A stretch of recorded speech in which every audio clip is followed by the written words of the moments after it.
Hello, everybody. Well, Before we even get started, dog. I'm fully stocked today, so whatever you got, I got you beat. Nah. Okay. Here's how on point my shit is right now. Mm-hmm. I'm gonna show you one thing, and this one thing is gonna change your life. Wait, how many things do you have? I have one. I already ate the Reese's Pieces that I showed you. Oh, so I was gonna say we could have done a battle, but I'm gonna put whatever your one is, and I'm gonna match it with. I'm gonna go higher than what you have. So go put your shit. I already know mine is better. No, because this is next level shit. This is exclusive. So is mine. Sour Mike and Ike's. I got you beat. I think I got you beat. Nope, you don't. What do you have? Those are a banger. I'll give you credit. Those are a banger. I've never even had them before. I didn't even know they existed till today. And we're like living in a parallel universe right now because I have some shit that I haven't had ever today, and usually gummies, they like throw me off. So one, I've never heard of this shit, but it just sounds banging. Sour Dudes Sour Bites. And they're just long, like. I mean, I'll give you a tie because those look just like the old school Sour Punch straws, which were my favorite. These look like they have, like, this is what I think I think whoever like makes gummy candies listens to our podcast because we sort of shitted on the ones that are this shape and have like that cream joint in the middle. Yep. And we always used to say, I think, like, it's banging, but sometimes they can maybe do without the cream shit in the middle. And then they listened and they fixed it. This is the same size and doesn't have the cream shit in the middle. I know. That's a good one, man. I gotta hand that to you. It is a good one because. And it's called Sour Dudes. Like, look at that guy. That guy's a beast. No, I gotta hand it to you. That's a really good choice because I remember when I was a kid, one of my favorites was always the Sour Punch straws. They still have them, and I still get them every now and then. But those were my favorites. So listen to this. Sour Bites World Sour Dudes are a delicious sour candy treat. First sour, then sweet! Exclamation point. This is like reading a Trump tweet. So it goes, are a delicious sour candy treat. First sour, then sweet! Exclamation point. Eat a few and please repeat! Exclamation point. Our Sour Dudes, in like bold, are made with the finest ingredients. 4 spaces. And then it says, visit us online at worldconfections.com. That sounds like a porn site. It really does. But no, my life sort of changed a little bit because I love Mike and Ike's.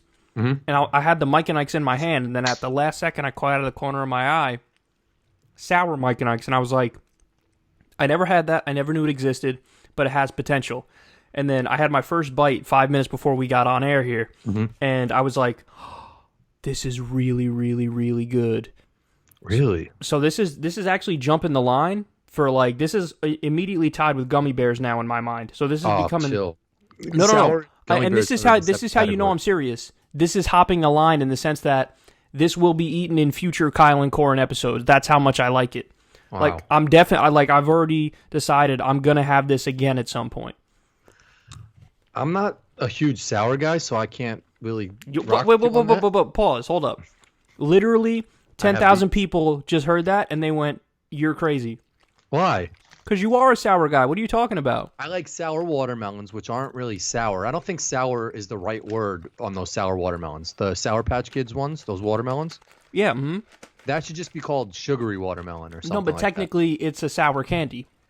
But it's not.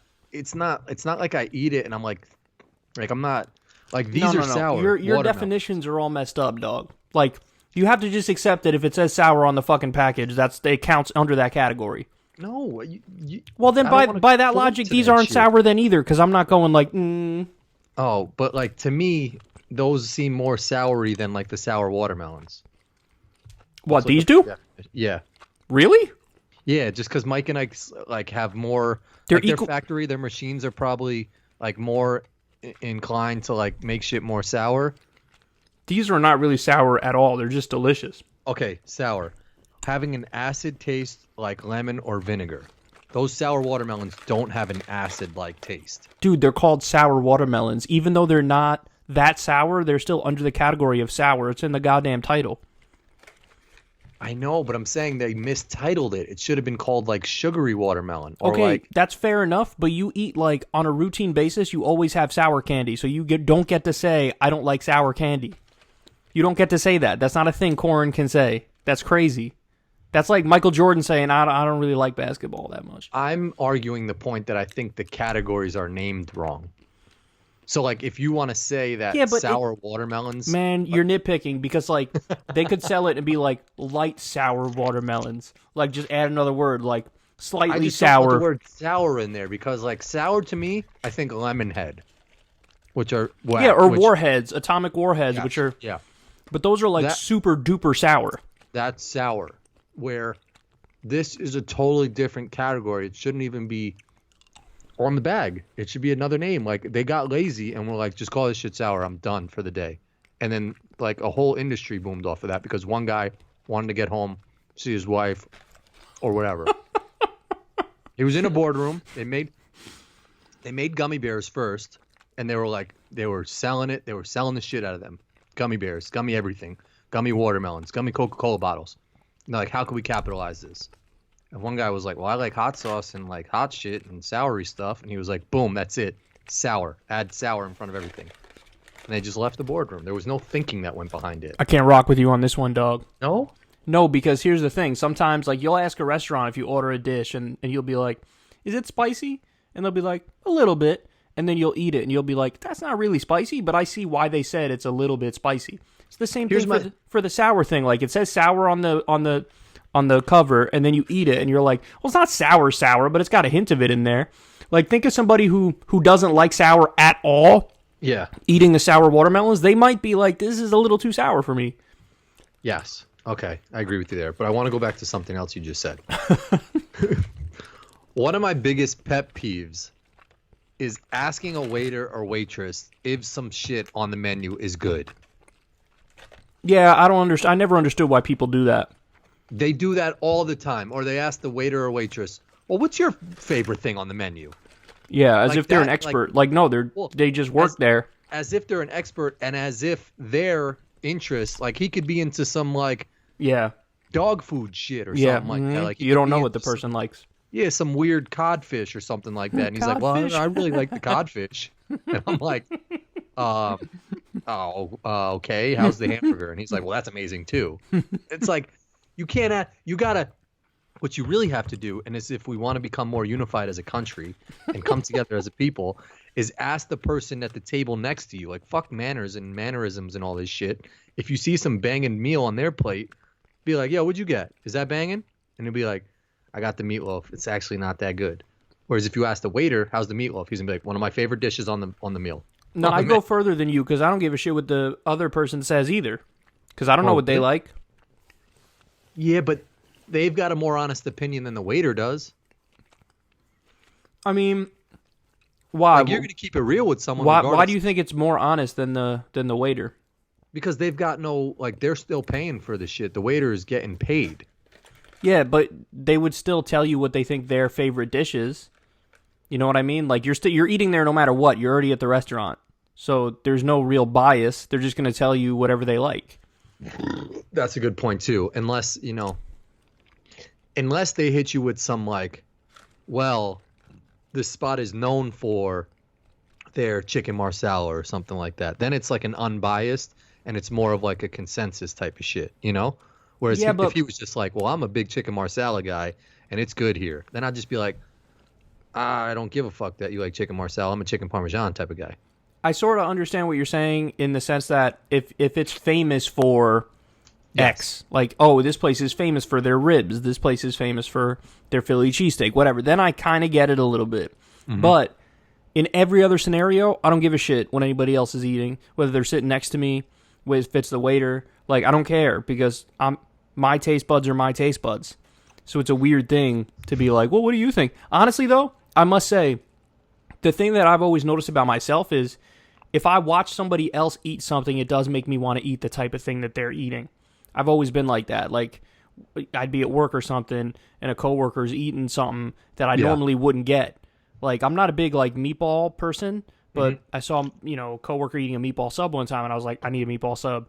Yeah. Because it's like I'm looking at it. It's like art. Like, they have this thing that looks good, and they're eating it, and it's like, I could be that person right now. And they're like, they just look like they're enjoying it, or like, it's just, yeah. No, I know exactly what you're saying. Yeah. But I've never, and if anybody in the comment section, correct me if you've been at a table, because we've all been with someone who's asked the waiter or waitress what they, if something's good on the menu. I'm really curious if anyone's ever heard a waiter or waitress say like, "Nah, I don't get that shit." Last week, the chef. I've heard that. Oh, you heard them like keep it real? Mm-hmm. I was with my mom one time, and she asked about something, and they were like, "Mm-hmm." That's pretty. I was like, gangster. "Oh I shit!" respect that person. Yeah, me too. That would almost make me like, I'd almost want to try that shit because like, I'd be like, well, why is it so bad? You know? I mean, there's a lot of questions about like freshness too. I guess that the waiter or waitress could like really help you out with. Especially if it's fish. Like fish has to be fresh. There's no question.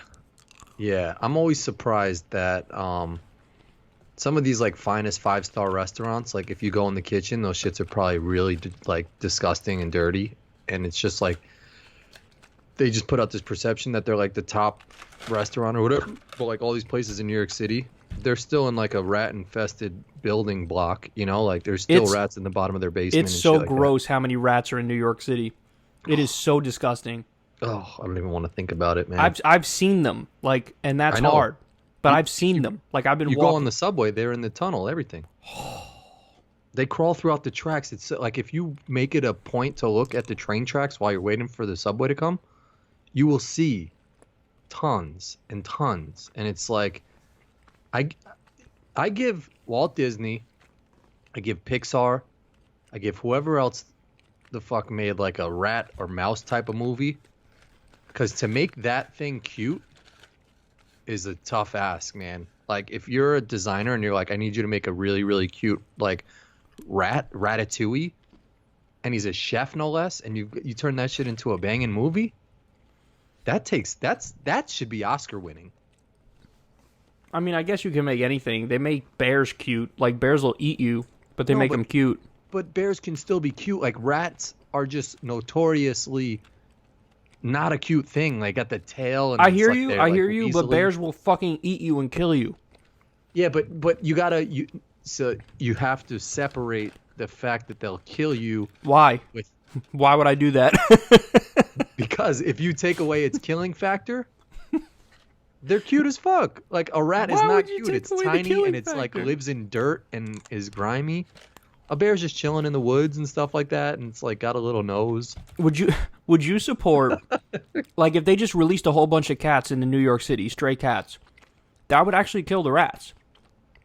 Oh, but that would be so nasty. I'm saying that's a way to address the rat problem. It's just to have some stray cats there. But then you would just have mad cats. Then you'd have a cat problem. Yeah, but cats aren't as gross. I think cats are just as gross. People know my feelings on cats. I think cats are just as gross as rats. Nah, you can't even make that case though, because rats like legitimately spread like really bad diseases, and cats don't. Yeah, but cats like lick themselves, and they've got the same dogs. Type. Yeah, but dogs are cute when they lick themselves. Like their little tongue is just like. This dude is arguing that cats aren't cute, but bears are cute. I need everybody to stop and reflect on that for a second. Because I'm allergic to cats, man. That's it. That's got to be it. Oh, I'm just like it's not cute when they make that face that's just like. Yeah, but it's not cute when a dog's about to bite you and makes a growl noise either. Yeah, but it's still a little cute. No, it's not. when it poaches his legs out like that, it's like, oh, you're cute little. It's funny how you know what mood a dog is in by its body language. When it does like gets stiff and puts the tail up, and you know it's like about to fight. Yeah. People who don't believe in like telepathic, like, so here's what, and this is going to get type deep for a second. And I don't know if you're ready for this, but here's semi why I believe in like God and like bigger like forces that like go on with the earth and shit like that, you know? Let's hear it. Because a dog can't like communicate with you. He can't talk. He can't have a conversation or some shit like that. But they have like this instinctual like feeling inside of them that they know when you're having a bad day or some shit like that. They know your feelings, if that makes sense in a type of way, you know? I think they definitely know your feelings, but I just don't know how that relates to God. Because that like sort of goes into just some point of like there's something in dogs that is also within humans, that like there's just this greater force that like they know something's up and you know something's up, and there's just something bringing that shit together. And like you could get that with people. You vibe if like a conversation's flowing, or you vibe like you could just get vibes off of people, you know? And I think there's something greater than that, like that greater causing that. I mean, I hear you on the vibe thing for sure. Again, I just don't see how that relates to, like, consciousness is a crazy thing if you think about it. The fact that I'm alive, you're alive, everybody listening right now is alive. We're all alive, and we all have this conscious experience where you're perceiving stuff around you, and it's wild that you're like you can acknowledge the fact that you're alive, and you know we all have an expiration date, and it's just like that is a mystical type thing, but at the same time, just because we don't, like, there's a lot of gaps in knowledge, just because we know that there's a lot of gaps in knowledge, I'm not comfortable just filling that in by saying, like, well, then there's got to be some, like, all-powerful force or a god or something like that. Because then the question is, like, okay, then who made God? Like, God, if the argument is... Well, that's what I'm saying. I don't think it's like a man or a woman. I think it's just like a greater, just universal type shit. Like, and I'm not explaining it as someone as good could probably explain it, but it's not like someone created God. It's just like there's this fucking aura around every one of us. Yeah, you're making the argument of the universe is God. There's a force or something, but I don't know if we need that to explain our consciousness. I think that there are probably better ways to explain it, which are equally beautiful in a way. You know what I mean? Because still, the chances that we exist are so infinitesimally small that it's like, it's amazing that we're actually here and that we get this brief amount of time on this earth. Because when you look at the grand scheme of things, it really is brief. That's the crazy thing. Like, have you ever been in a plane and you looked out a window and you see the land below and you see like a whole city and you're just like, there are so many people there. Yeah. And just regular people just living their lives, going to work or whatever. And you're looking down at it and you're like, this is what it looks like from a plane. Imagine what it looks like from Neptune. Imagine what it looks like crazy. From the tip of the galaxy. You know what I mean?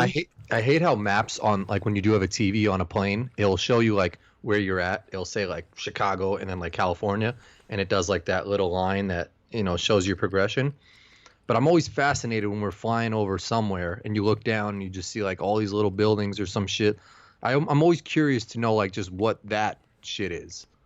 Like, you could be flying over like Detroit or something like that, but then you go past Detroit, like you fly out of Detroit, and there's just all these little tiny shits. That's not like a bigger city. I mean, it's obviously somewhere, but there's just so much of that little shit, if that makes any sense. I always think of, like, when I see a building or something, I'll think, like, I wonder who built that, why they built that. Yeah. Because people had to build all this stuff. I know. Who built it? How was it funded? What did they do in that building? What was the point? When was it created? And you know what's crazy about that shit, too, is there was definitely, well, most likely some, like, corruption involved to get that shit built. In New York City, for damn sure. I feel like everywhere. I feel like you can't just do, like, no one just does anything genuinely as a good person. Like, I'm going to build a 70... It is very rare. You know, like, no one's just like, I'm going to build a 70-story building because I want companies to have a place where employees can go and be successful. Like, there was some dickhead real estate developer who was like, let me have the biggest cock today and build a 70-story building that's a little bit builder than the Chrysler building. And the guy goes and builds it, and he fucking rips people off and steals people's money and tells them to invest in this building. Like, yeah, I'm tight at people who build buildings and do all this shit because, like, anything that gets done, there's a fucking ulterior motive to that shit. Unless it's like some charity. Like JJ Watt, he does a charity and he puts on his Instagram like, hey, I'm doing a raffle, guys. Like, if you donate $5, you can maybe get a chance to, you know, meet me or something like that. I doubt that dude is stealing people's money. Like, he genuinely wants to help people. Yeah, I mean, that's why I feel like systems are so important, because it is true that like part of human nature is just greedy and gross. I think part of it's good, but also part of it's just greedy and gross. So it's like you should have systems in place that kind of account for that and fix it a little bit. You know what I mean? Because it is kind of crazy how a lot of the stuff around us was just, everything was Built made. on some corruption shit. Yeah, corruption, imperfect people doing it for the wrong reasons, yada, yada. But even the rules and regulations in place, like... Well, they suck right now, that's obvious. Well, yeah, but they suck now. They sucked in the past. Like, there's still ways to get around it. There's still, like, cheating, and there's still lying, and there's still backdoor deals that get made and all this stuff. Like, I always think about, like when someone gets caught doing something, like a Bernie Madoff or like this Jeffrey, whatever his name is, that killed him, Jeffrey Epstein. When these people get caught, it always makes me think about the people who are not getting caught. Like, there's mad people right now, like, still working in New York City, still doing weird shit with girls and guys that are not caught. And that's where my mind goes when somebody gets caught. No, and the example you gave is a really good one, because they do this all the time with the financial crimes. They'll take somebody like Bernie Madoff, and on the CNBC network, the business network, they'll run a documentary about how bad he is and how evil he is and the terrible things he does. And they try to hold that up as the example of, like, see, this guy's bad. Don't do what this guy did because this guy's bad. He's the exception. And it's like, no, you're masking the fact that, like, yeah, he's a fringe example, but the whole system is like that, especially on Wall Street. Because you have, I mean, dude, they crashed the economy. There was a subprime mortgage crisis and a Great Recession, and what they were doing is they were selling loans, like mortgages, to people who had no business getting mortgages, and they had adjustable rates on them. So they'd pay a reasonable rate early on, and then later on it would balloon, and they couldn't afford the payment, and then they'd have to default. And what these companies would do is they would sell it, and then they would package those mortgages together and sell it to another company for a quick profit. And so all these companies were just passing it along and selling those like hot potato, playing hot potato with toxic assets. And it was all nonsense. It was all a trick. The bubble was going to burst and people would be kicked out of their houses, and they did it to make a quick buck. And then when that happened, what did the government do?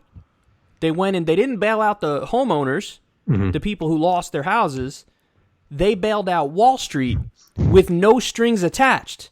And so that's why you got all these crazy stories about how, they were bailed out and then the CEOs got bonuses. Yeah, it's like, well, absurd. What do you mean they got bonuses? They bankrupted their companies and they crashed the economy. How did they get a bonus? And then they had the nerve to make the argument, well, if we don't pay them a bonus, how are we going to retain their talent? We have to keep them here. It's like they're not talented. They're terrible at their jobs. But the whole system was like this, dude. So you have a whole system where you have this like elite class that can't fail no matter how much they mess up because the taxpayers swoop in and save them. And it's like, and then they talk about Bernie Madoff. Like, no, talk about Goldman Sachs, talk about, Citibank, talk about Morgan Stanley, talk about all of them. Their stories, HSBC, doing deals with Al-Qaeda and doing deals with the Iranian government and doing deals with drug cartels. It's like the whole system is screwed up. Just because they do it and it's technically legal, it's like, no, they're still some of the most evil people on the planet. So that's why when you hear the Bernie Madoff thing, it's almost like that dude got a bad rap because as terrible as he was, the whole system's messed up, but he gets all the blame. No, it's like the whole system is screwed. Well, it's almost just like that should almost be the biggest red flag. It's like our LeBron James of the Wall Street, the biggest company, is doing some cheating ass shit.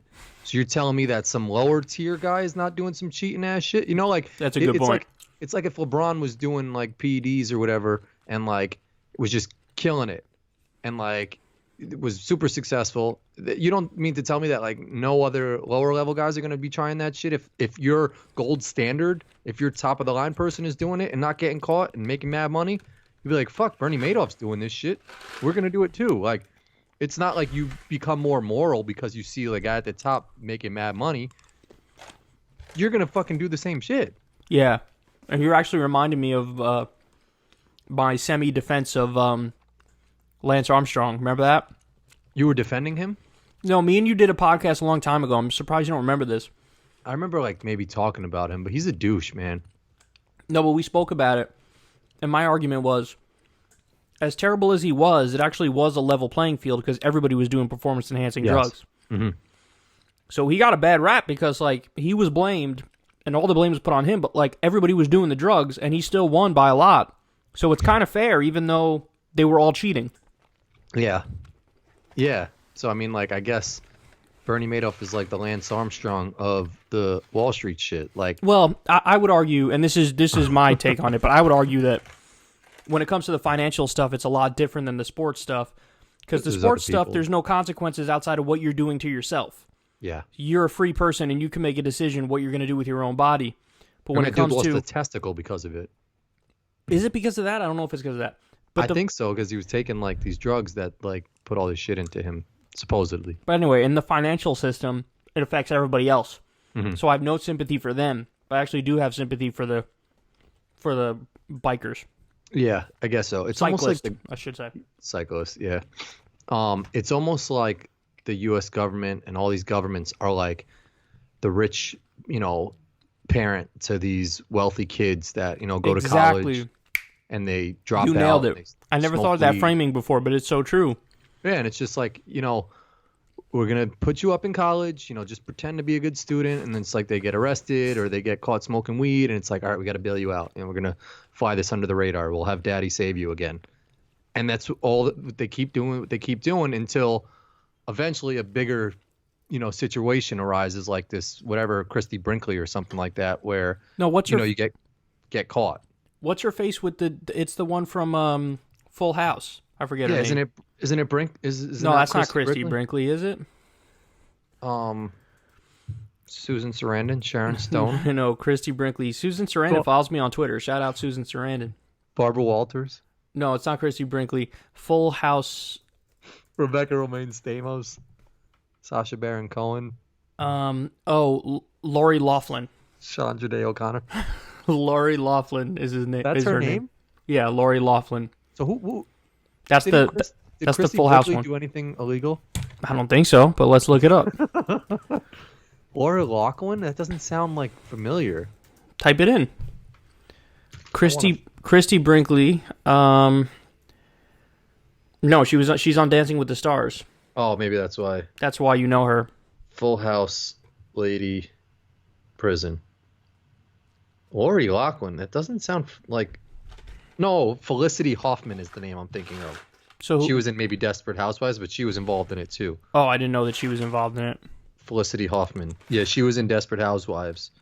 And she was an accomplice to plead guilty and cooperate. She'd probably get like a day and a half in jail or something like that. And then she'll freaking tape it. And then she'll make a reality show afterwards about how her experience went. She'll get a daytime talk show.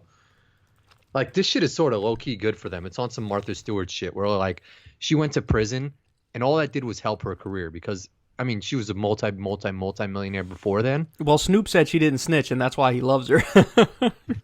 Yeah, but, like, she got so much, like, street cred off of, like, that whole insider trading shit, It's the same way that these Full House ladies are going to get, like, they're going to benefit from this. They're going to write a book, and people are going to feel sorry for them, like...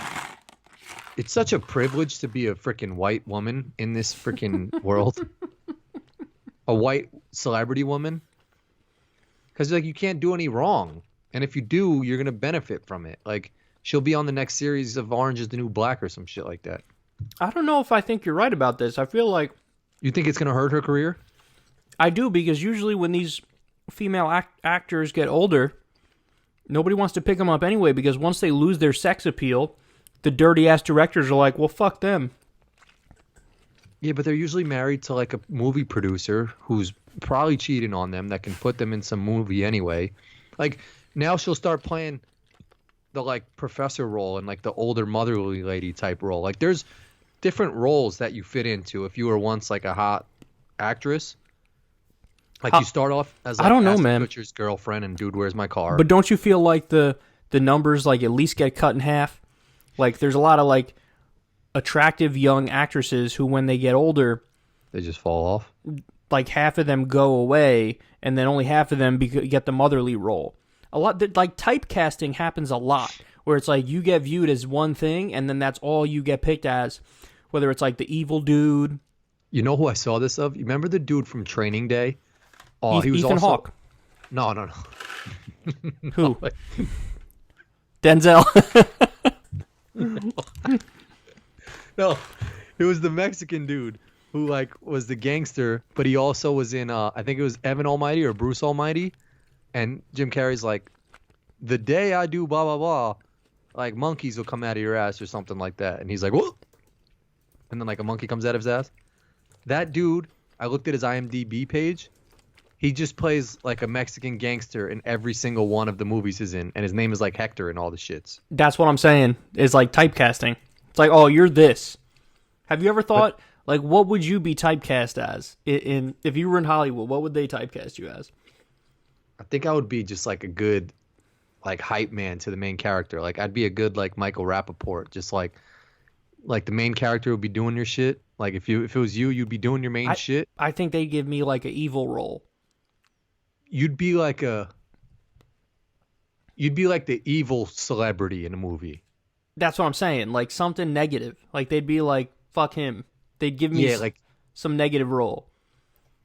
They wouldn't let me be, like, the hero. It would have to be like, nah, you're come on. You're the bad guy. No, you could sort of be like a Keanu Reeves and type of shit.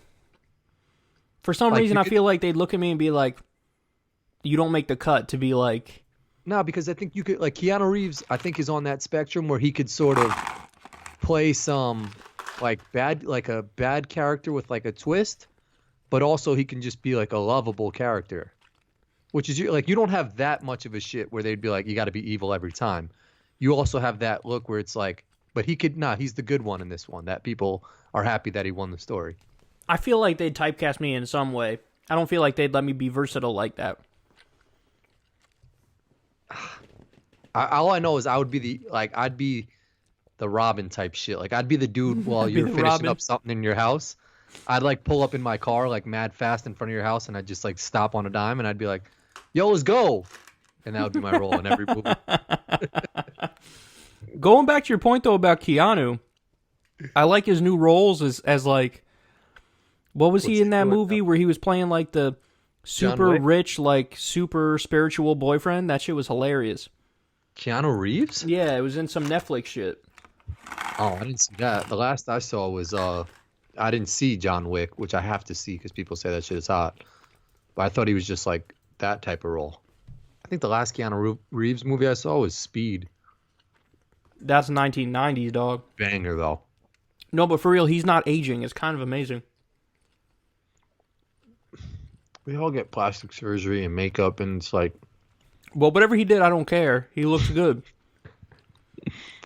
It's sort of cheating. Like, I hate that people, like, as hot as J-Lo is, and don't get me wrong, I don't want anybody to misconstrue what I'm saying here. J-Lo, she's Puerto Rican. She's got good genes. She's definitely, like, tapped the fountain of youth. She looks young. Good for her. She's J-Lo.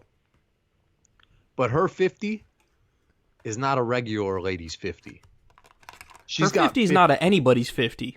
That's what I'm saying. She's got 50, like, getting pampered every day, getting massages to her face. No, but you got to give her credit for hitting the gym. No, I will, but, again, her 50, hitting the gym 50, has a personal trainer. She's got someone motivating her. She's got the best equipment. Whereas another lady's 50... There's 50, and then she's got to deal with her husband's bullshit. She's got to cook some food. She's got to, like, go to work. She's got to deal with walking down the street and hearing, like, guys like, hey, oh, what's up, ma? J-Lo's got bodyguards, so she hears that, but she likes to hear that. Other girls hear that shit, and it fucking beats down on them. So that all contributes to your 50. So her 50 has less beat down on you than another 50-year-old lady. I hear you, but let me play the role of Joe Rogan for a second. All right. There's nothing stopping you. Just do it. Like, if you're somebody who's like 45, kind of out of shape, and you want to look a certain way, go do it. Go work out. Oh, I got out of work late and I was tired. Okay, how badly do you want to look good? How badly do you want to look good? Do you want to look bad enough to go to the gym at 6:30 at night when you're half asleep? Okay, then go do it. If not, then shut up. I don't want to hear you complain.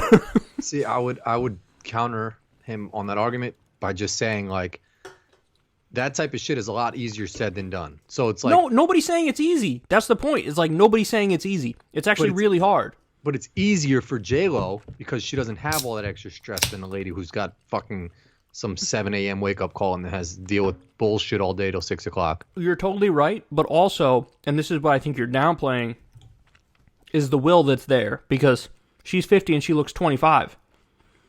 So there's got to be an extraordinary will there to like, okay, I'm really going to eat right, 100% right, not messing around at all. If you're 50 years old and you have a stomach like a 25-year-old, there's no way around that of like, oh, but, you know, here's excuses as to why it's like that. It's like, no, she had to bust ass for that. Yeah, no, I get that, but here's my point. It's not like she's more inclined and more ready to work out because she's got more free time. She got 6 months off because she just filmed a movie and now she's off for 6 months. So it's like, but dog, if I give you 6 months,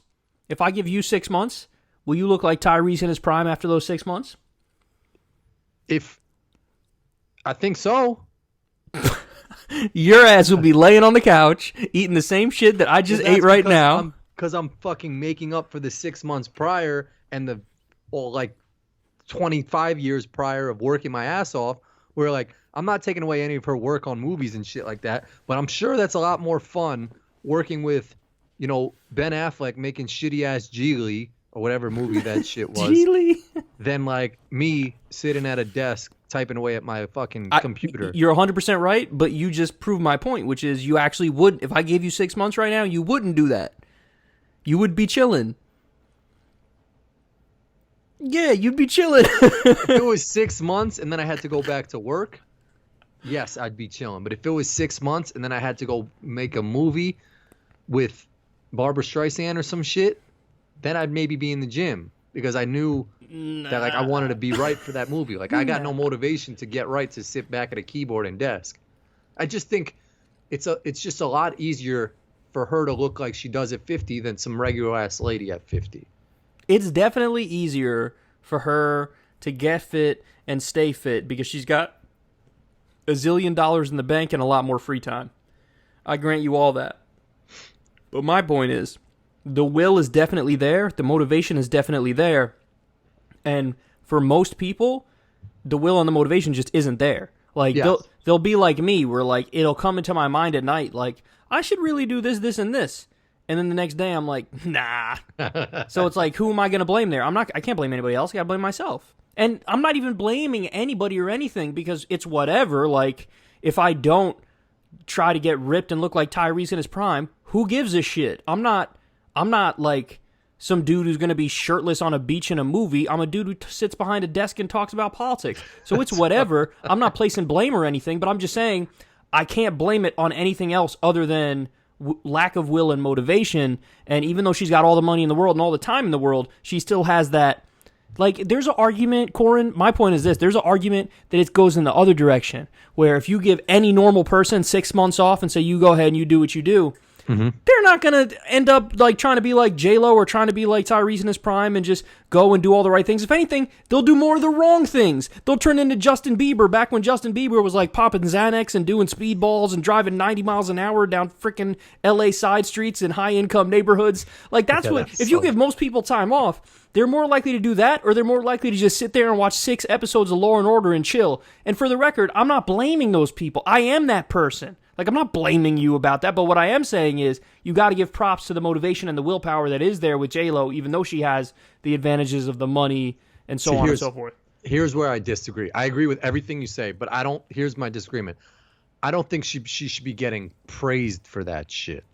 Like, it's good she did that, but like, it's because she's a celebrity and she has the access to do all that shit that she gets praised for it. It's like, we get that you're doing all that shit, but I'm not going to throw you fucking cherries on top of that shit so you feel that, like, satisfaction of, like, you know, that you're doing that shit. Okay, so the point you're making is people are not saying that she has the advantages. They're just giving her credit. Yes. Okay, yes. I can rock with that point, but I will counter with this, though. People say the same thing about Keanu looking good, and it's not because he hits the gym or has the willpower. It's just because his face still looks like he's 25. Yeah, okay, I can get behind you on that one. And he's not out there, flaunting his shirt off and shit like that, looking like, oh hey, I worked out the whole summer. It's just like, I'm just an actor, and if you guys want to write about me being like youthful and looking good, that's on you guys. So I don't give him as much blame as I give J-Lo. Like, I don't need you showing back up in that green like dress shit that you wore 25 years ago. I know you're gonna look banging. Yeah, you know what? That was a little over the top for me. It's like, why are you doing this? Like, you have nothing to prove. What are you doing? Yeah. And by the way, you can only fight it for so long. Yeah. Because age is going to get you no matter what you do.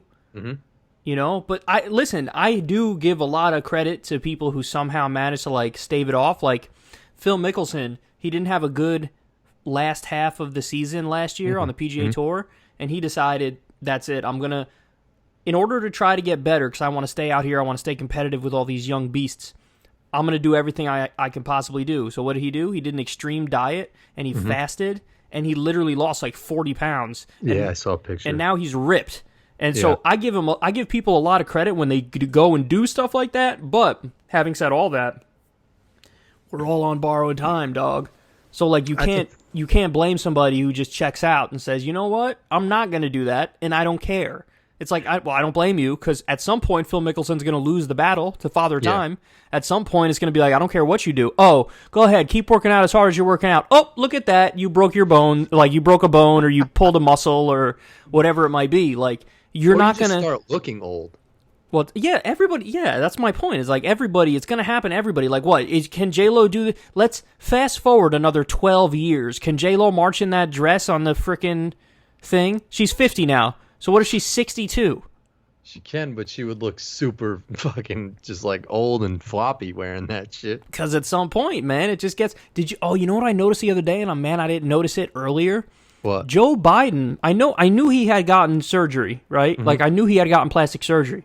I wasn't able to put my finger on exactly what it was. Then the other day I finally did, because I Google image searched Joe Biden. And you look back at pictures from like 2008, he's got a turkey neck. Like the neck flap like comes down, and yeah. You know what I'm saying? Like that was super apparent on Biden. He definitely got that shit tucked up and then got a facelift.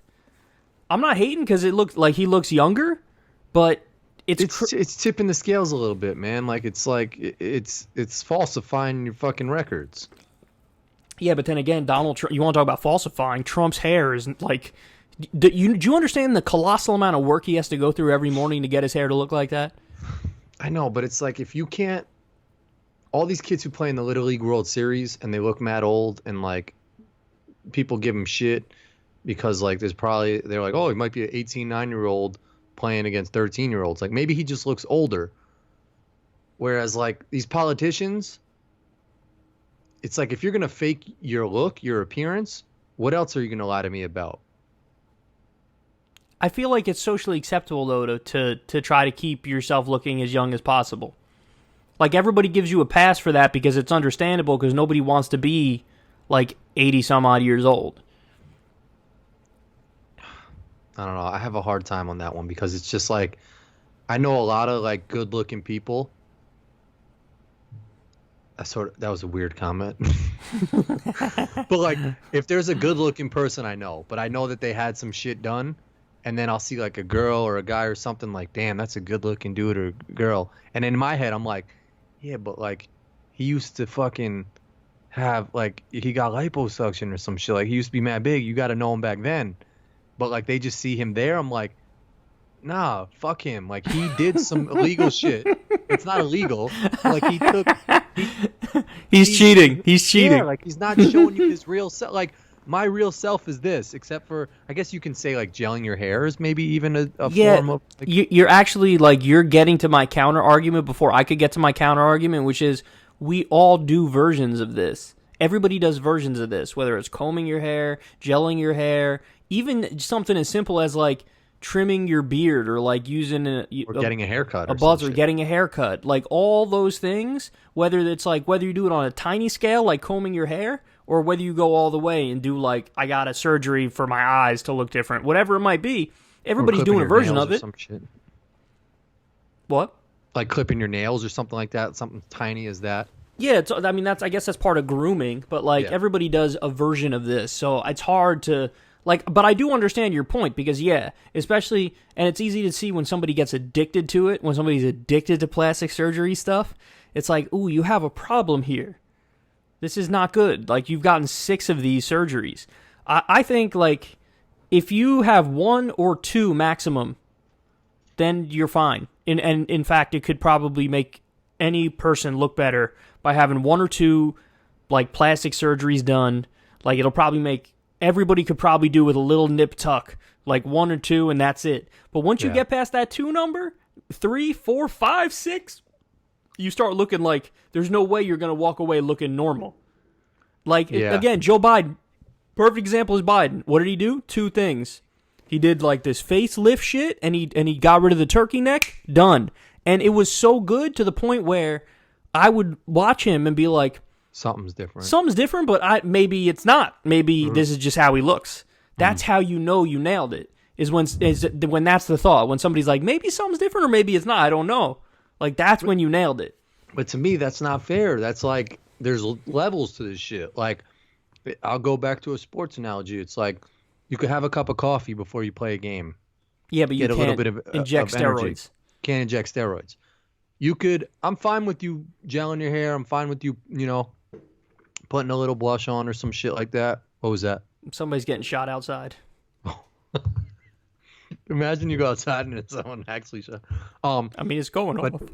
But if you get rid of this shit, if you really facelift, you get rid of some wrinkles or do some OD shit, some Kardashian shit, you get your lips done. That's performance enhancing drugs, man. And we're not playing on the same playing field anymore. Because then it's like, how can I compete with that shit? She's got the money to make herself look banging, and I'm over here looking like a Joe Schmo. It's definitely not an even playing field. It's 100% not an even playing field. So I have no counter argument to that. But I don't judge it. I only start judging it when it gets past those like 1 or 2 surgeries. Then I start judging hard. But you're saying you start judging with any of the surgeries. Right? So, is that your argument? Like, I'll start judging when it's any surgeries, but you won't necessarily judge somebody doing their hair, putting on makeup, or whatever it might be. So if I'm not married, me and you at a bar, you're like a better looking dude than me. But if we're standing next to each other and I got like, I don't think that. I think that's debatable. I think plenty of people would say the opposite. Okay, whatever. I mean, like if we could do a Kyle and Corin poll on that. I'd be curious to see that shit, but you would win, low key. No, I think it'd be like 50-50. I don't think either one of curious. Maybe can you do that? I don't think either one of us would get over 60. Nobody like the furthest it would be is 60-40 in either direction. I think it would be. I think it'd be some 70-30 shit. Nah, you're bugging. There's no way that's so, true, man. We'll save that for next week. Yeah, no, I'm dead ass mad curious about that now. But like, all right, I don't want to use me and you as an example, but like, say it's you and someone who's like comparably looking to you or some shit like that, but then they go get surgery and like you used to go to the bars, whatever, and like talk to girls, and like girls would be flirting with you, but then this person gets like done up. They get like their nose done. They get whatever to make themselves look gorgeous. Now they're getting all the attention and shit like that. You're going to be tight because you're going to be like, yo, like that's not what he was 2 weeks ago.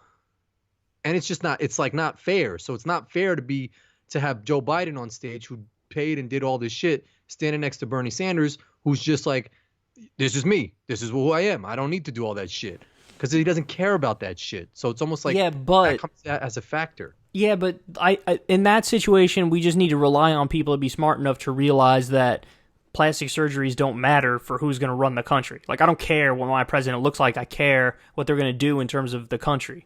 But to flip your argument on its head, imagine we go to a country where, for whatever reason, some hypothetical country where they don't like to groom at all. Like, there's the hair's long, the beards are scruffy, and then hair. You and me show up and we got like fresh fades and got like trimmed facial hair, and then we show up and then girls start giving us attention. They'd be like, these guys are cheating. Look at his hair. Look at his trimmed beard. I'm over here all scruffy.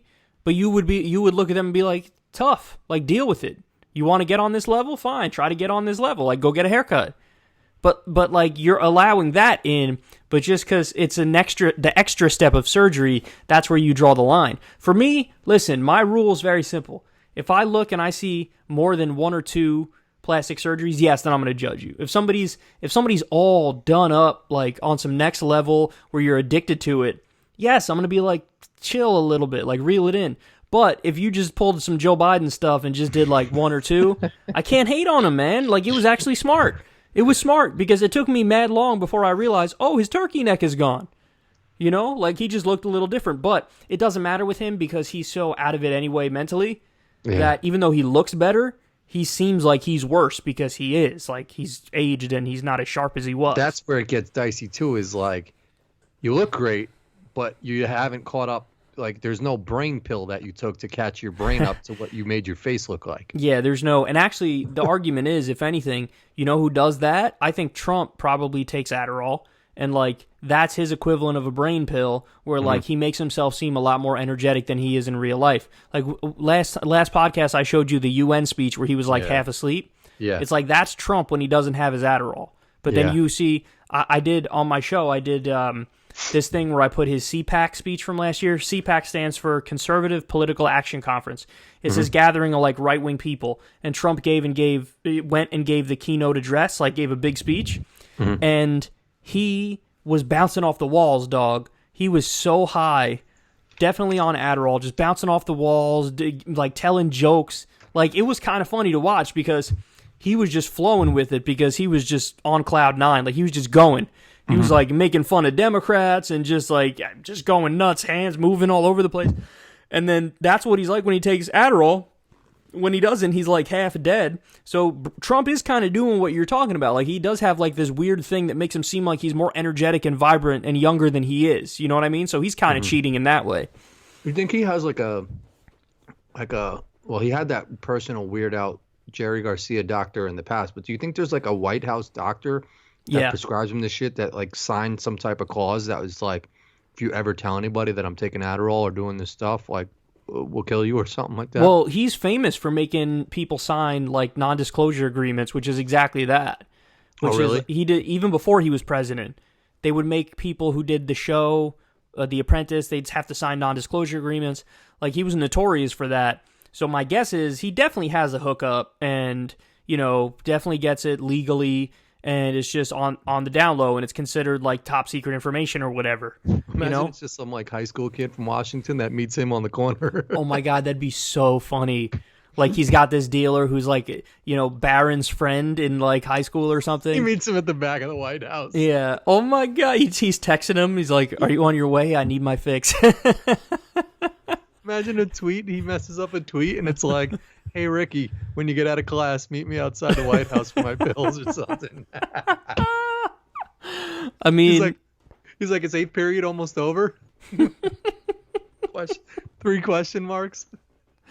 I mean, he's much more entertaining when he's high as fuck on Adderall, that's for sure. And you could tell too, like, you could actually tell when he takes it because his tweet, he'll be mad quiet for like a hot minute, like half a day, and then at a certain time he'll just drop like 12 tweets on you.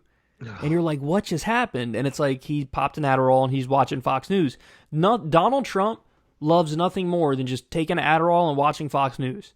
And he gets all riled up in there. The Democrats. And he starts tweeting and he starts texting Hannity, I bet, and Tucker and saying stuff like, "Oh, man, isn't this crazy? These guys are so crazy. I didn't even do anything wrong." I was laughing my ass off earlier today, Corin, because I don't know if you saw this, but the whole like Ukraine phone call thing. Do you know about this scandal? You want me to break it down for you real quick? Yeah, semi-break that shit down for me. Okay. Because it's like, it's a mess. So what happened was he was on a phone call with the president of Ukraine, and he basically told him, like, "Oh, if you could do me a favor and just look into the Joe Biden situation because, you know, there's a lot of corruption going on and maybe, you know, that should be investigated." He basically said that.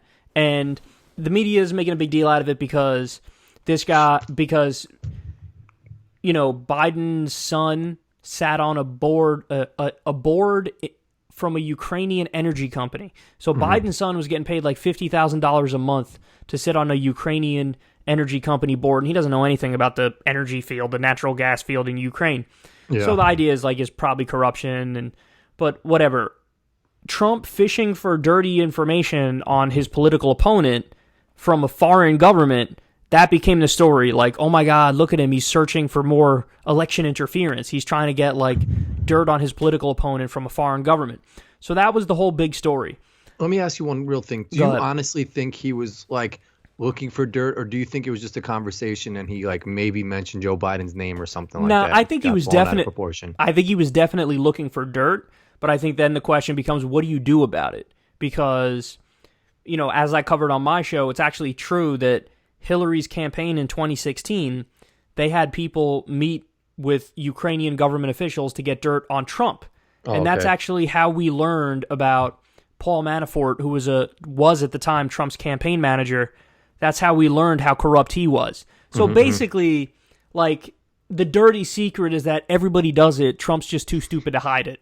You know what I mean? Like, that's the gist of it. And also, the other point is that he's searching for corruption stuff on Biden, and there is corruption stuff on Biden. So it's like, well, then what do you do? Because, yeah, he's searching for dirt, and he shouldn't be doing that. He shouldn't be asking foreign governments to, like, help out against his political opponents.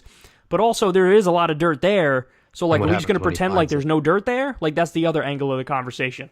That's the Snowden thing that everybody argues. Well, exactly, yeah. It's like, oh, you broke the law. And it's like, yeah, but I told people things they should know. Exactly. So, but anyway, back to the Trump thing. So, Trump now, since everybody's going after him over the phone call, it became this huge story, and the Democrats launched an impeachment inquiry over it, okay? Trump has now started to referring to the phone call as, it was a perfect phone call. It was the most perfect phone call you've ever seen. And I was laughing at it so much because there were so many other words he could have picked there. Like, he could have said it was a routine phone call. It was a normal phone call. Like, he could have described it in ways that were much more reasonable, but he had to, like, swing the pendulum so far in the other direction because the Democrats were like, this is treason, this is crazy. And he's like, no, it was perfect. It was the most perfect phone call you've ever seen. And it's like, dude, he doesn't have that, like, that thing that allows him to, like, be measured and reasonable and find, like, a middle path. He goes right to, like, whatever you're saying, I'm going the opposite way. I was laughing so much at that perfect phone call. I mean, it's low key genius. Like, it's like, just go to the exact opposite extreme of what everybody else is saying, and they got to find a middle ground.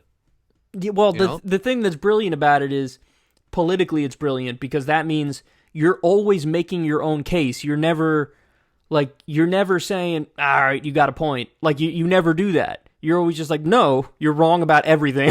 Yeah. And then people go, I don't know, are they wrong about everything? Wow, what's going on here? I just nothing. And I respect Bernie Sanders for at least, I think he came out and said, like, this whole impeachment shit, it was like, either way, we gotta come to a conclusion quick. Like, it can't be some drawn out shit, and it's gonna be drawn out, and it's gonna take forever. And to your point, nothing's gonna happen. It's like, it was a phone call. He might have said his name. He might have said some shit, but it's like, you're not gonna impeach the dude on this shit. So it's like, it's like glamorous right now, and it sounds all good that, like, the word impeachment is out there. But nothing's happening with this shit. It's just more distraction. It's just more time for him to fight and argue this point and not worry about other shit that's going on, you know? Yeah. Well, it's just, we're so dumb. Like, we're so dumb we're as a so fucking dumb. country. Like, it's so some dumb. Childish shit, and it's sad. And it's like, you almost want to give Donald credit for bringing this shit to light of just how comical we are as a country. That, like, this is where we are. You know, all this shit was going on when we were younger, you know, with every president. Yeah, he rips the mask off. That's an argument that people have made for a long time. It's that he rips the mask off of what we're actually doing. Yeah, for, like, a lot of the shit, like, granted, you know, a lot of these news outlets are not fake news and all this stuff, but, like, he fucking brings to the forefront that, like, some of this shit, they do have biases and they are corrupt and, like, they're doing shit too. Like, we're not all perfect, you know, just because it says XYZ media outlet, like, they don't just get the stamp of approval as, like, some creditable shit. Like, no, like, they're a regular ass dude. He might have had a bad run-in with whoever he's writing about, so he's going to skew his article one way or the other. We're all just fucking regular ass people. Yeah, he really does have a way of like breaking people's brain because he's so absurd that like people in response end up becoming absurd themselves and they don't even realize they're doing it. Like I've seen a lot of like this impeachment thing. I've seen a lot of commentary on it where I watch it and I'm like, none of that is right.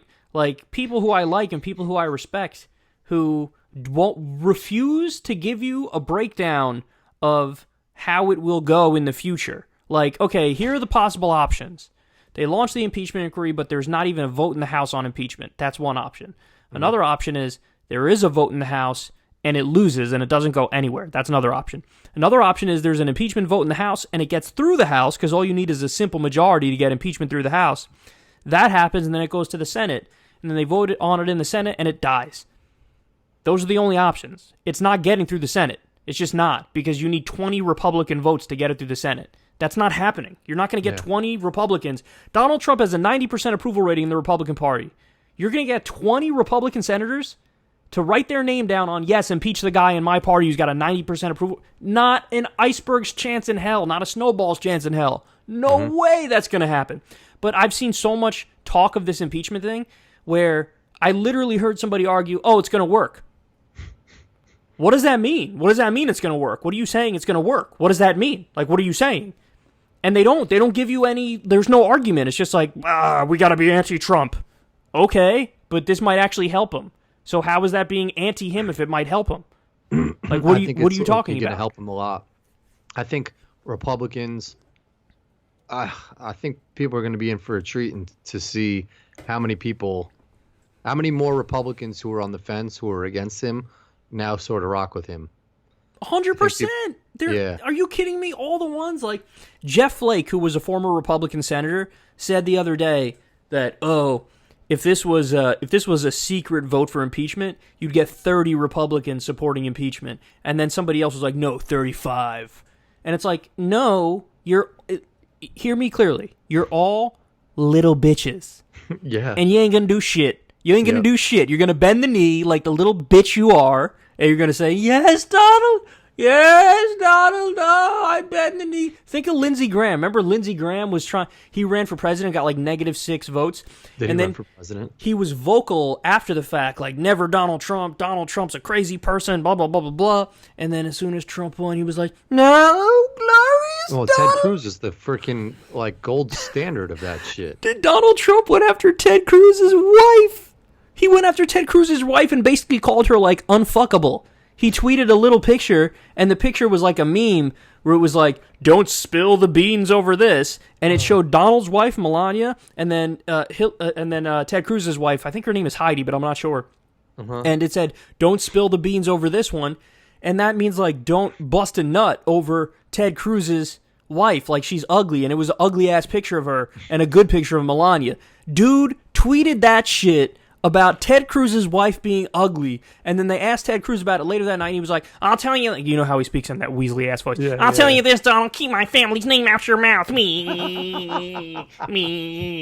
Like, that's what he said, and then as soon as Donald Trump got the nomination, there's that funny-ass picture of Ted Cruz just sitting on the phone, like, doing phone calls for Trump, like, just severely cucked, that face of his, like, I'm Ted Cruz, and I'm cucked. Like that, this is all of them, bro. They got no core, they got no backbone, they got nothing. They ain't gonna do that shit. Are you kidding me? Anybody who thinks this shit has a prayer of getting through the Senate, oh, please. You don't know Dickie McGeezax. Low-key tell Ted Cruz to get rid of that shit on his face. I don't know if he still has it, but he's growing like a beard. Oh, type no. Shit. See, can I tell you where he fucked up? Let me tell you where he fucked up, okay? He fucked up being born with that face. I'm going to tell you where he fucked up, because I don't know if you remember this, but the first week Ted Cruz had that beard, people were giving him mad credit. They were like, oh shit, Ted Cruz looks a lot better with the beard. Fuck no. No, but I'm going to tell you where he fucked up. He fucked up because he started trimming it and grooming it, and what he would do is he kept the line, like, tight. And so you see the beard, and then you see his big-ass fat turkey neck hanging underneath it. And what he had to do is let the hair grow on the neck part, on top too. Of that shit. because now it looks like he's got this little face up here and just a gelatinous blob underneath his like tight ass trimmed beard. I'm telling you, dog, that's why he looks so stupid. If he just let it go like on some Castaway shit for like a solid, let's give it like 3 weeks. So he's not crazy thick, but like a little bit. But he didn't trim it to underneath. Then he'd look fine. But he let it. It was there. That's the problem. So it's like just two different worlds. Yeah, like if you lift up your chin for everybody right now. Okay, see how Corin's beard goes to like the bottom part under his, like where his neck meets his under chin area. Yeah, so you're saying if I just got rid of like all this shit, exactly, then you'd look weird because it would look like you're trying to like craft yourself a jawbone or something, and you'd see like the skin underneath kind of hanging out underneath, which just looks gross on anybody. But to his credit, like the floppy shit, like the fucking that shit, like reminds me, of just like some fucking leavened bread, like that's just like fluffy in the middle, like it's like the bread loaf without the shit stuffed in the middle. Come on, no, what? You looked at Ted Cruz's neck and thought about bread, fam. It's like it's dead ass. It's like a piece of challah, but without the shit in the middle. Like it's just like the outer like crust of that shit. To his credit, if he were to grow hair on that shit, it would just look like a fucking patchy field. Like it'd just be long, like grassy hair strands, and that shit wouldn't be thick, and it'd be mad. Like I give him credit for at least trying to groom his shit and at least trying to make a change. But he definitely tried to grow that shit and be like, I'm a cool dad now. But in reality, he just looks like there's no hope for him. In the long run, there's no hope for him. I mean, what's he going to do? He definitely had a conversation with his wife and was like, I think I'm going to leave the beard. I think it looks good. And she was like, but again, it looks good, Ted. But that's when he messed up, and that's when he trimmed it too tight.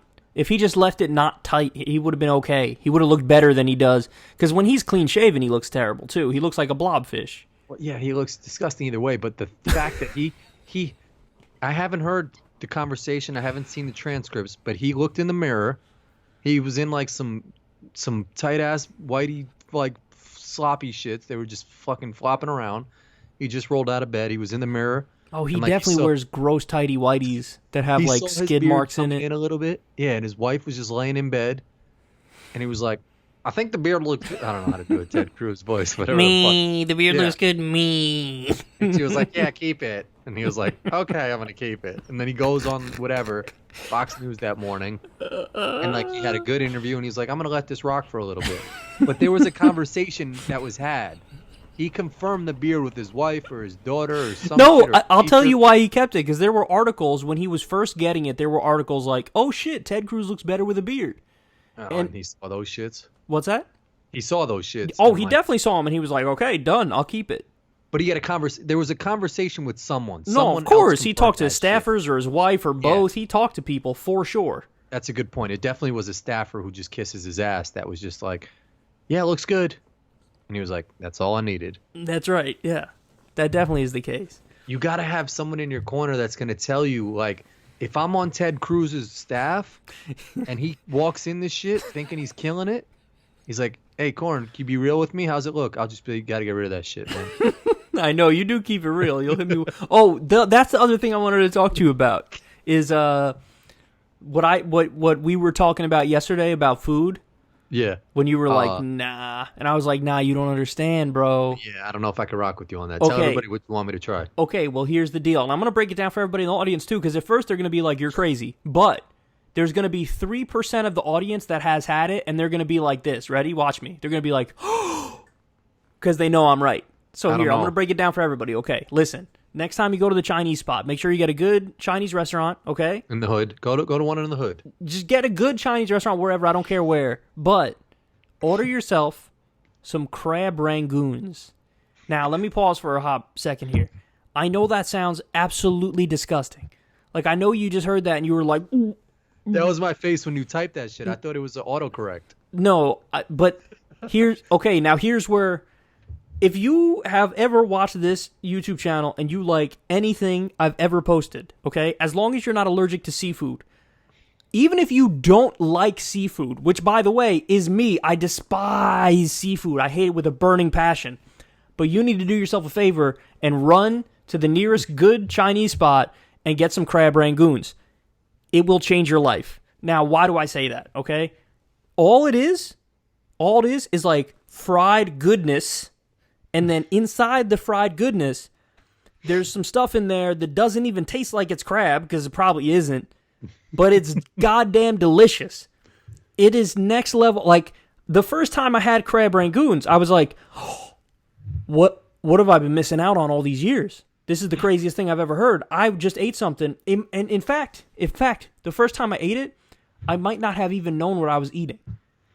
Because I just saw it and it looked good, and I was like, "Ooh, let me have one." And then I ate it, and then I asked, and they were like, "Oh, that's a crab rangoon." I'm like, "Crab?" And they were like, "Yeah." I was like, "Oh, this is amazing." So my litmus test for banging Chinese food, always, and this is everything. This is music. This is fashion. Always used to come from the hood, and people that I hung out with that were from the hood. So whatever they were ordering, whatever they were wearing, whatever they were listening to, I wanted to do that shit. So like when we would go to the Chinese spot and get food, they would get like it would just be, and this was from the Chinese spot. They get some fried chicken wings, yeah, and some French fries. And like low key, everybody be like, French fries from a Chinese spot? No, they're right about that. It's super banging. The shits are soggy. Like the potatoes in the French fries are like good. It's usually the crinkle crust. Like it just the taste blends so well with the fried chicken. Yeah, that, like, and they Chinese spots make low key really good chicken wings.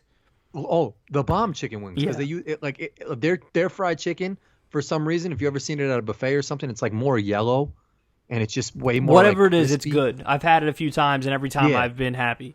Banging, but you wouldn't think to get French fries at the Chinese restaurant, but it's just a staple.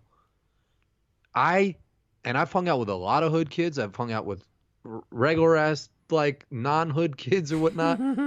Never in my whole life, and I'm not shitting on your order, but I've never heard anyone in my whole life ever say the words like, "Yo, listen, number 97, crab rangoons, do crab rangoons. We're gonna solve this, man. I need everybody who's listening to this right now.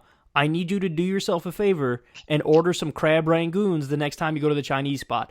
On everything, on Bernie Sanders, it is type banging, and you're gonna walk out of there going, God damn it, Kyle was right again. I can't believe he's right about something like this. That's gonna be what you're saying to yourself. I'm sure it's banging. I just wish that shit was called like chicken rangoons or some shit. The fact that it's like, if they have a chicken version, if there's a chicken, beef, and steak like they have at hibachi, like you get shrimp hibachi, you get chicken hibachi, beef hibachi. Listen, if they have a chicken ramboons or whatever that shit I would. You're changing the name every time, like Joey Diaz. I wouldn't change a goddamn thing about the crab rangoons, because let me tell you something. It's probably not even crab in it. I don't know what it is, but it's delicious. They could say it's weasel dick, and I'll be like, let me get some weasel dick rangoons, please. Let me get a large order of weasel dick rangoons, and I'm gonna eat and savor every one. You know what I'm gonna do real quick? I'm gonna give it just a quick eye test. Crab. Okay, so I typed in crab, and there's crab cellar, there's crab legs, there's crab broil, crab grass, and then the fifth thing on there is crab rangoon. Okay, I'm going to tell you right now, even at the first look, you're going to be like, okay. Yeah, low key, I'm looking at it right now.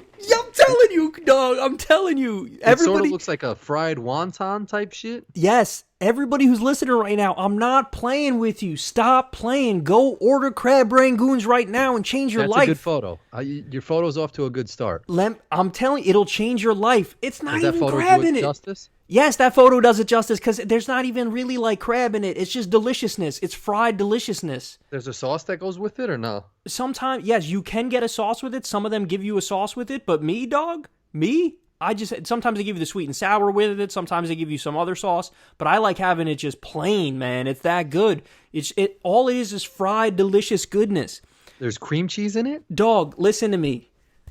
I don't know if that's what's in it. Maybe that is what's in it, because it tastes mad good. We can't get too far into the ingredients. My bad. That was a mistake on my part, because it's not like if I told you some shit, like you either got to just eat the shit or not. Like you start looking at the shit and then you're like, oh, it's got that. You know, like just either eat it or don't eat it. Because here's the thing. On an intellectual level, I want to agree with you 100%, because I am the biggest opponent of seafood on this planet.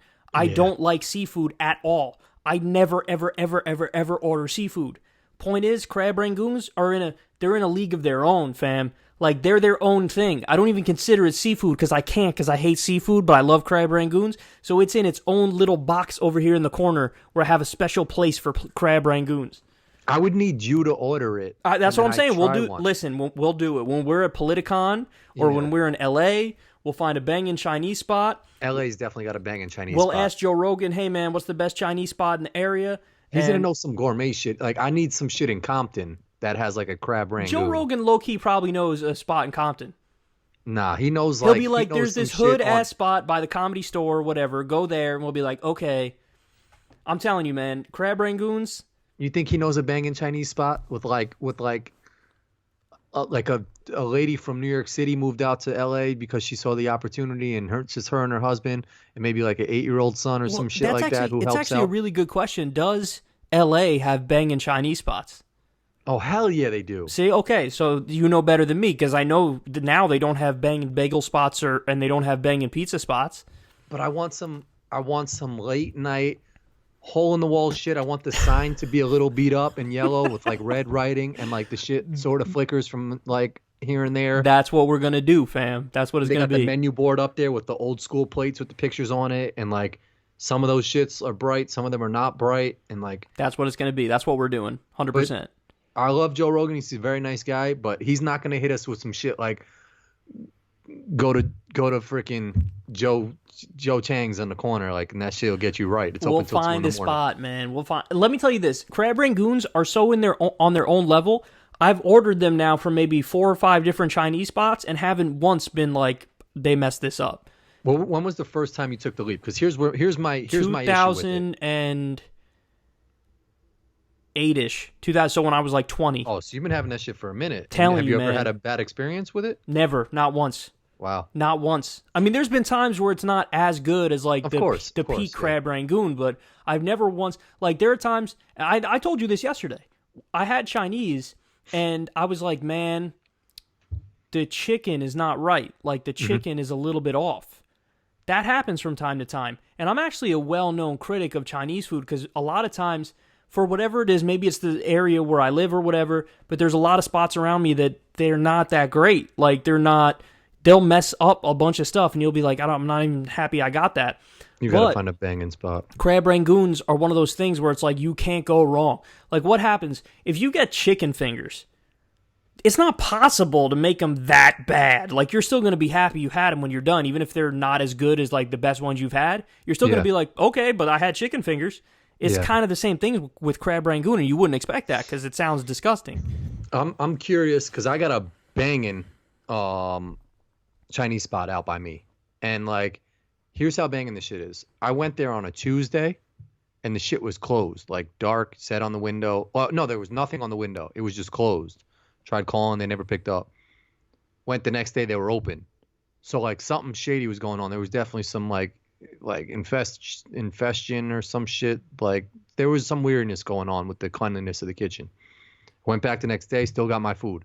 The next Tuesday, they had a sign on the window. It was just like, we're going to be closed on Tuesdays, but open all other days. So I was like, all right, maybe they got the exterminator just coming on Tuesdays from here on out or some shit. I still go back to the shit because the food is so banging. So if they have crab rangoon, I'll try it. And if their shit is bomb, then I'll let you know, because it's such a good Chinese spot. Okay, well, if you're swearing by that Chinese spot, then I will bet you that they have really good crab rangoons, 100%. What's Molly's take on seafood? Does she like seafood? She likes shrimp, but I don't think she likes like the wet type of shrimp type of shit. So I think she likes like crispy or whatever. Okay, we'll see if you can get her to try it too, because I might. Yeah. Because I'm telling you. But here's my thing, it's crab, and if no one's really ordering and knowing about it, doesn't the crab go bad? Dog, I wasn't kidding when I said I don't even know if there's really crab in it. Oh. I wasn't kidding. Like, I genuinely don't know. I've never taken a bite ever of a crab rangoon and thought, that tasted fishy. What do you do with that? Do you is that a one biter, or you just bite into the shit and leave yourself with like a little bit of crust? That'll vary from spot to spot.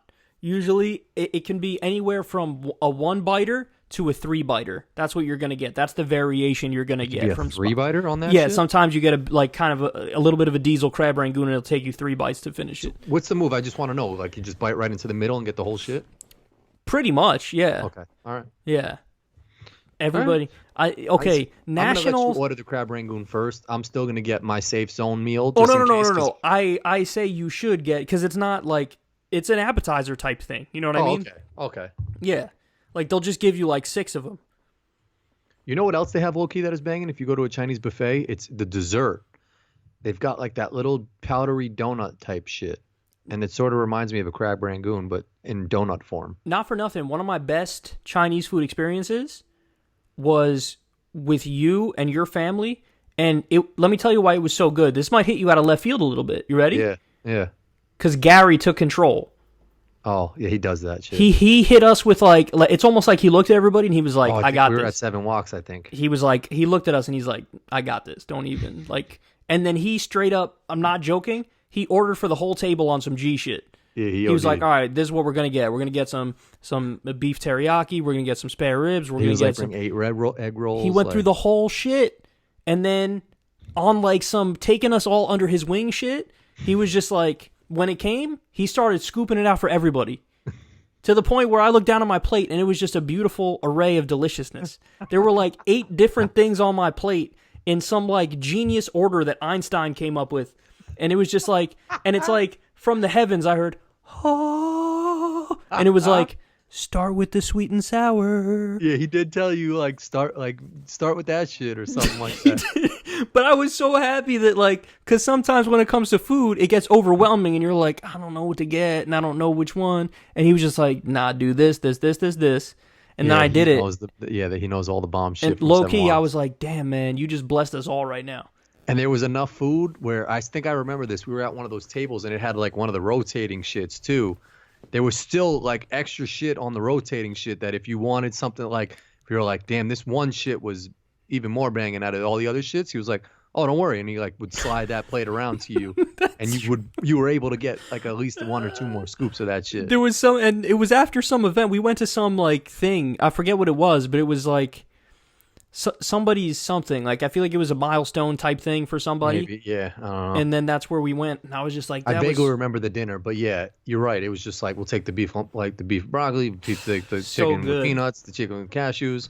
He was like, throw 8 egg rolls and some spare ribs. Start with the. He even like had the waitress on lock. It was like, bring the soups out first with the egg rolls. Make sure it comes out in 4 minutes. Like, I need Gary as my motivational coach for my life, where he just tells me like when I wake up, like, all right, you got to do this, this, and this, and it's like, okay, because there are times like I'll know, like I have to start my prep. It's getting late, like I got to start my show prep. I'm already behind. I got to start it, and I'll just sit there and for like an extra 20 minutes, I just can't move, and I'm like, but if somebody was there to be like, come on, here you go, let's do this, then I'd be like, all right. But since it's me, I'm not a good enough boss of myself sometimes. Because sometimes myself overrides myself, and myself is like, how about you fuck off? And then I just don't do anything. I just sit there, and it's like, come on, like, do it. And it's like, nah. Yeah, I know that fucking feeling, man. It's the angel-devil thing. Like, the angel's like, all right, it's time to start being productive. And the devil's like, yeah. Yeah. Fuck that shit. But yeah, no, I remember that Chinese food was banging. Okay, before we wrap it up, I did tweet, because we were, you tweeted, oh, Pepsi over Coke. Yeah, I'm drinking, well, because I have these. I have these in my fridge. I worked an event, and Pepsi was right next to us, and they left mad crates of soda. So I took like a whole bunch of these home. And as I was drinking it, it made me realize, like, I really think I like Pepsi overall on a grand scheme better than Coke. Now, I said this to you yesterday. If I'm having a meal and someone hands me a cold-ass bottle of Coca-Cola, I think I would enjoy that more than a Pepsi, like a cold-ass Pepsi bottle. But as a whole, on a bigger picture, Pepsi is better than Coca-Cola. Okay, so let me tell you why I 100% disagree with that. And I already told you this the other day. But Pepsi, to me, is just very, very, very sugary. And Coca-Cola to me tastes less sugary, and it just has like a deeper taste to it that's not based in the sugar. It's a taste that's based in something else. It's more of like I don't know how to describe it, but it's like a deeper flavor that's not purely sugary. Whereas Pepsi just tastes overly sugary to me. Now, before anybody says anything, I don't know like actually which one has more sugar, which one doesn't. I'm just saying the taste of it. To me, the Coca-Cola has more of its own like distinct taste to it. Like every now and then I'll get some Chipotle and I'll get one of the Cokes that they have at Chipotle. And one time, one of the people working there was like, "Oh, this is like the authentic. This is like the Mexican one." The Mexican joint, yeah. And every time I have it, I'm like, "Oh, this is really good." But every time I have a Pepsi, I just feel like it's too sugary. And when I was like in like middle school or something, I remember I would eat Lay's potato chips and have like a Coca-Cola after school. It was just always so good. Like it would always be sitting in the freezer in the back. That shit would have been good too. I've never been, but I've always been more on the Coke team than Pepsi. Like, I never thought that Pepsi was as good as Coke. Here's where I disagree with some of the comments. So, I think Pepsi can, 1-for-1. I think Pepsi's better. I already disagree. Where I disagree with most people, where I saw the comments a little bit, were like, I fuck with what you're saying, but only in, like, the cherry Pepsi. I disagree strongly in like the flavored drinks. So Coca-Cola, vanilla Coke, cherry Coke, like that orange Coke shit, which I really don't even really like that much. All of those smack Pepsi out of the water. Okay, that's interesting. Pepsi and all the like, I don't even know if they came out with a vanilla Pepsi, but like all the flavored Pepsis, those joints taste way too syrupy, and they haven't figured out like the algorithm to the syrup ratio, whatever, with the soda. Those shits taste whack, whereas Coca-Cola has done their homework and they know the perfect amount of vanilla, the perfect amount of cherry. So the flavored drinks, Coca-Cola, way better. Regular shit, Pepsi's better than Coke, man. I can't give that to you, bro. You. Well, it's a good thing that we have an answer because we polled it. You ready for the response? You're not going to like this. Coca-Cola, of course, is going to win because it's like Nike versus Adidas. Like people, I like Nike better, but it's that conversation. It's like even if Adidas made some hot shit, people are still so loyal to Nike. Nah, see, I feel like if Adidas really made some shit that's hotter than some Nike shit, people would give them their props, but they just don't. So you think if Pepsi made some fucking banging ass drink, Cokes, people would convert over to Pepsi? If Pepsi came out with something that's like it's interesting you were telling the story about the vanilla Coke and the cherry and yada yada, because I actually haven't had enough of both of them. Like the only one that I could taste when you said it was vanilla Coke, which I've had, which I love, but I don't remember what cherry Pepsi tastes like or the rest of them. Like I'll tell you this, Taco Bell, I don't know if you've ever gotten it, but they've got cherry Pepsi.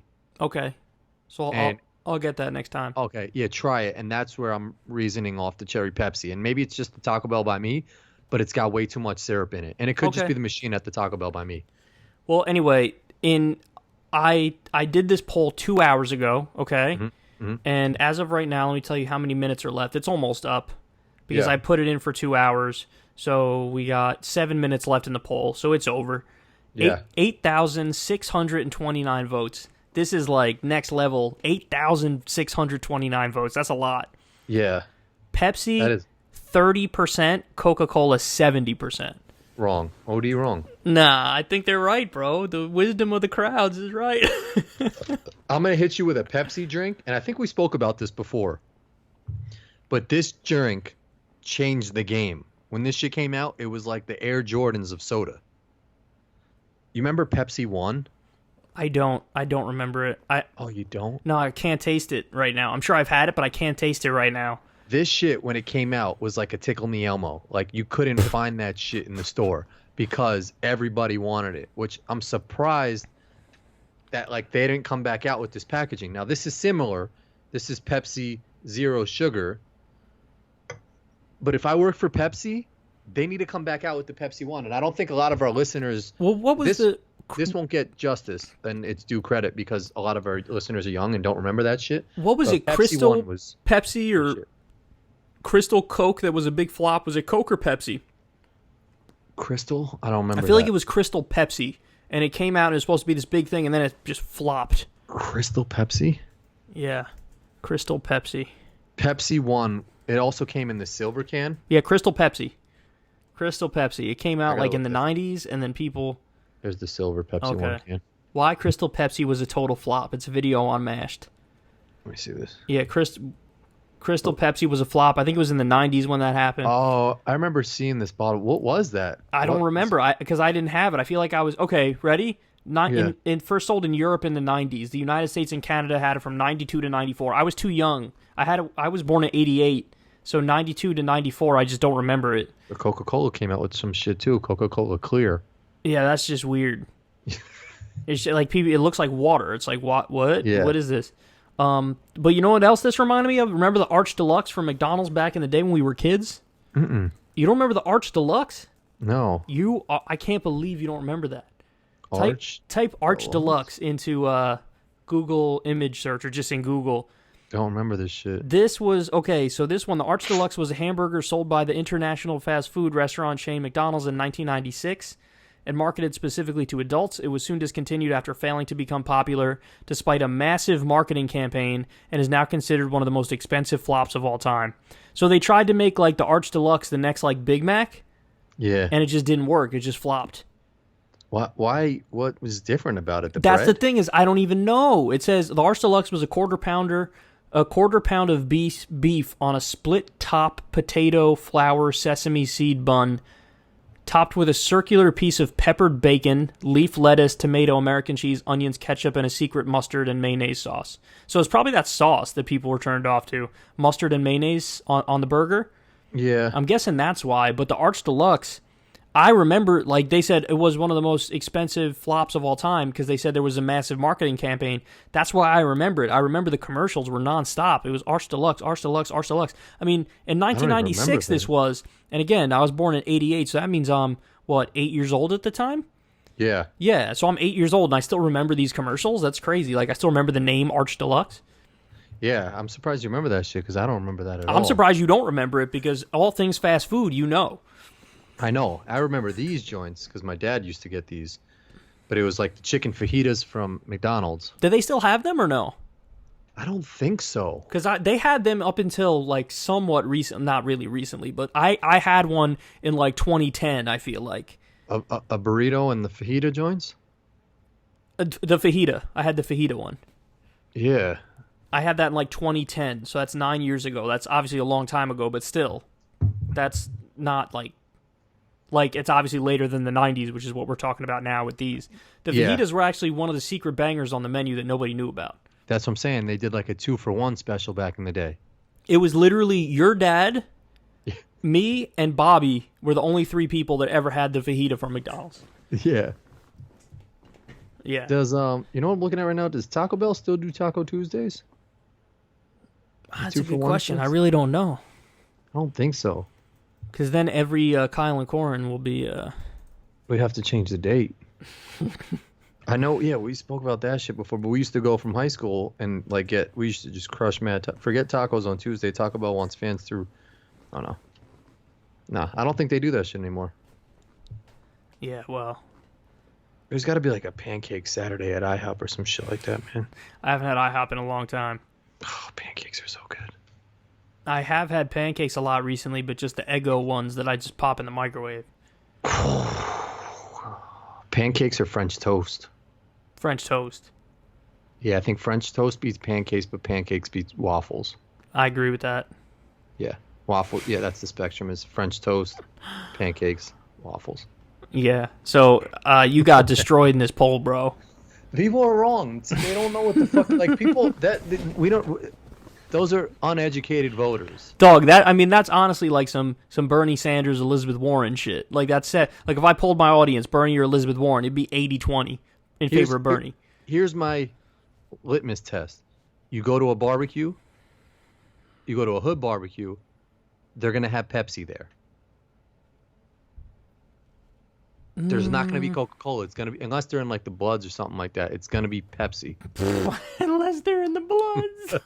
But Pepsi, people, like a real palate, a real drinking palate knows that Pepsi's better than Coca-Cola. Nah, you can't pull that argument. That's not even an argument. I think I've got a good palate when it comes to like tasting shit.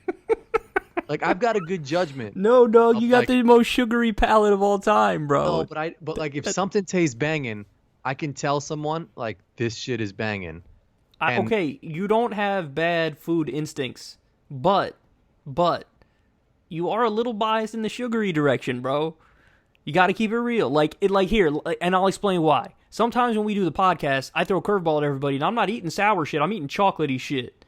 Mm-hmm. You are never eating chocolatey shit. It's always some gummy shit. Yeah. Right. So that's my point, is that like your palate is biased a little more towards sugariness, and like other people are like, well, it's not always just about the sugar. It's got to be a little something else to it, and that's what Coke is offering. Coke is offering people like Coke is like a matured version of Pepsi. Coke is like, all right, Pepsi, you know what you got to do? You got to go learn a little bit, maybe go on spring break, and then do a little studying, and then grow, and then get married, and then maybe you'll be on my level. Like, Coke is Pepsi's father. Coke is like looking at Pepsi like, okay, I see you, but you got to step it up a little bit. I disagree, man. I think Pepsi's got it figured out in the fucking standard shit, but the other shit where they're trying to venture out and not be themselves, where they're trying to be like fake, that's where they fuck up. Whereas Coca-Cola is good at the collaborations and type of shit. Every time you mention one of the other, like the vanilla Coke and the cherry Pepsi or whatever, like I'm always thinking like, I always forget that those exist, and then when I have one after a long break, I always love it. Nobody can fuck with vanilla Coke. Like that shit. That might be the greatest drink of all time. I'll put that shit on the table right there. I mean, it is really good, but I'm not putting it as the greatest drink of all time, bro. Low key, that shit could be the greatest drink of all time. I'm sort of convincing myself of that shit. What's better than that shit? I'll put that shit above root beer. Oh hell, it's way above root beer, but I don't even like root beer. I know, I sort of like root beer, but like, maybe. Orange soda? Orange Crush all day. Remember Slice? Orange Slice? Orange Slice, yeah. Yeah, like that to me is better, but that's because I'm like Kel from Kenan and Kel. Like, I love orange soda. That's my shit. And actually, there were a few times, you want to talk about hood shit that's delicious? I've had strawberry soda from the hood. And been like, oh my God, this is the most delicious shit I've ever had in my life. Banging. It'll be some brand nobody's ever heard of. They just started existing like 3.5 minutes ago. Yeah. And you take one sip and you're like, this is the best thing I've ever had in my life. Yeah. Yeah, but I'm definitely putting like orange soda goes above it in my opinion. That was the first one that popped to mind. And me, man, I mean, you're not gonna agree with this, but I know I love Dr. Pepper. I was gonna say Dr. Pepper's good. Dr. Pepper's real good, but I think it's just more.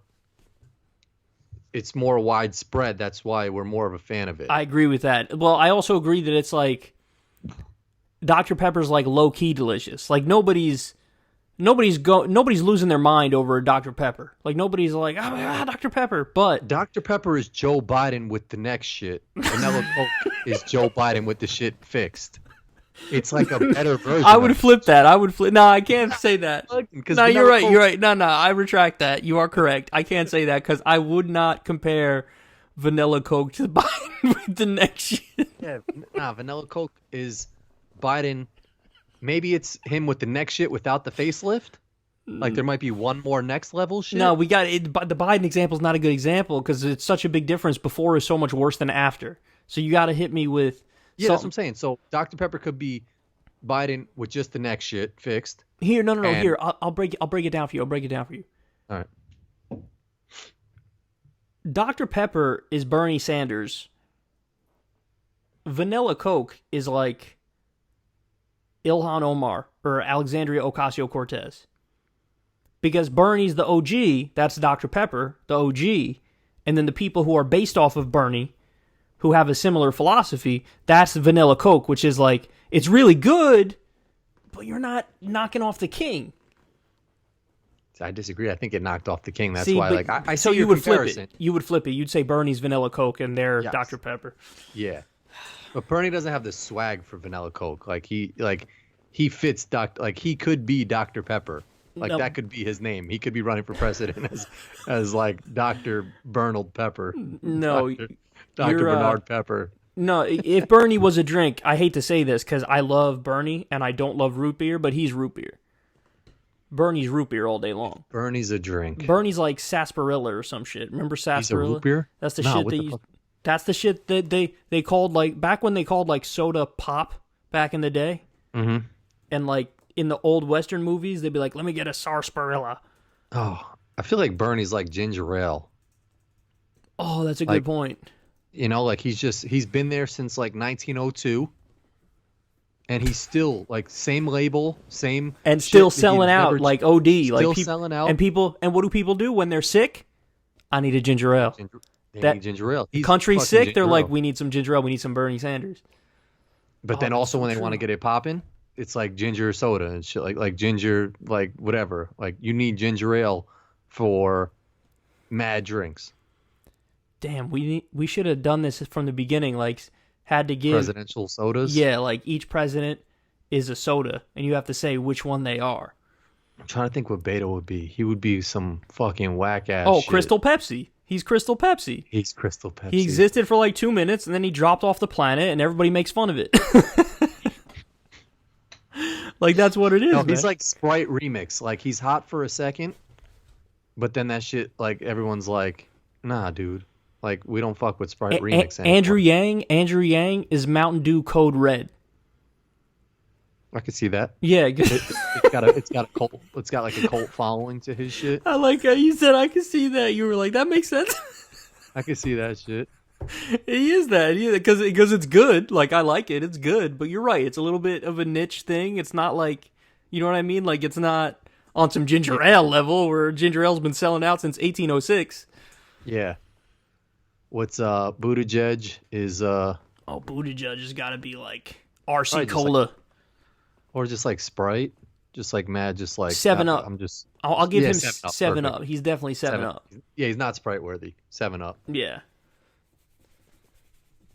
Anyway, all right, let's wrap it up. We're not going to go through all the candidates now. Plus, we've almost been going an hour and 45 minutes. So this was a pretty long podcast. But I ate this whole shit, by the way. I'm gonna just say, people. Like, you gotta have a palate to, like, you gotta have a special palate to really understand that Pepsi's better than Coca-Cola and rethink your fucking choice. It's easy to click Coca-Cola in a debate, Coke versus Pepsi. But to understand why Pepsi is better is the hard fucking point. All right. In other words, Corin loves sugar. End of conversation. Anyway, love you guys.